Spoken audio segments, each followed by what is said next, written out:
13th bipartite settlement, 10th joint note की जो effective date of implementation है वो 1 नवंबर 2027 है। ये सब तो हम जानते हैं, लेकिन इस सर्कुलर के बाद बहुत सारे क्वेश्चंस हैं जो गवर्नमेंट को आंसर करने चाहिए, जो जिसका वेट बैंकर्स बहुत टाइम से कर रहे हैं।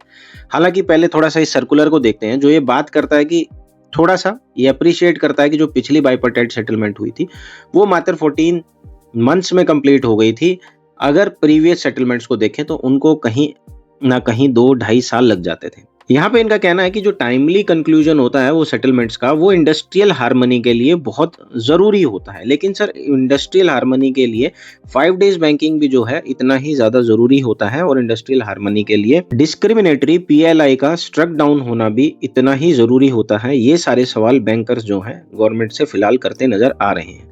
लेकिन इस सर्कुलर में एक अच्छी बात यह है कि गवर्नमेंट ने इंस्ट्रक्ट किया है कि इस बार की जो बाइपर्टाइट सेटलमेंट है उसको 12 महीने में कंप्लीट कर लिया जाए। एक चीज यहाँ पे इन्होंने ये भी बोली कि जो रेगुलेशंस को अपडेट करना होता है उसमें समय लग जाता है। पहले बाइपर्टाइट सेटलमेंट साइन होती है, उसके बाद रेगुलेशंस अपडेट होती हैं, जिसकी वजह से कंसिडरेबल डिले हो जाता है। उसके लिए भी यहाँ पे इन्होंने बोला कि आप सेटलमेंट को टाइमली कंक्लूड करें, सो दैट आपकी जो रेगुलेशंस हैं वो भी सारी अमेंड हो जाएं 1 नवंबर 2027 तक।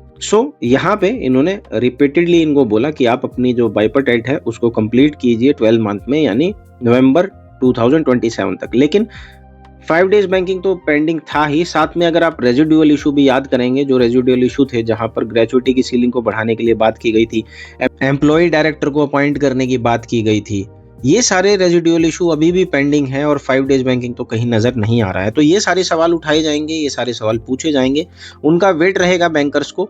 टिल देन इसको एक अच्छी न्यूज समझा जा सकता है। कहीं ना कहीं आपका वेज रिवीजन टाइमली हो सकता है, लेकिन पीएलआई के खिलाफ, 5 डेज बैंकिंग के खिलाफ कुछ ना कुछ आपको आवाज उठाना पड़ेगा। और अगर सारा नेगोशिएशन प्रॉपर किया जाए तो पिछले इश्यूज भी रिजॉल्व इजीली हो सकते हैं, टाइमली मैनर में अटेंड हो सकते हैं। देखते हैं फ्यूचर में क्या होता है, बट अभी मान के चलते हैं कि आपकी अगली सेटलमेंट आपको 12 महीने में मिल जाएगी। होप सो जो पिछले प्रॉमिस्ड आउटकम्स हैं वो भी जल्दी बैंकर्स को मिले।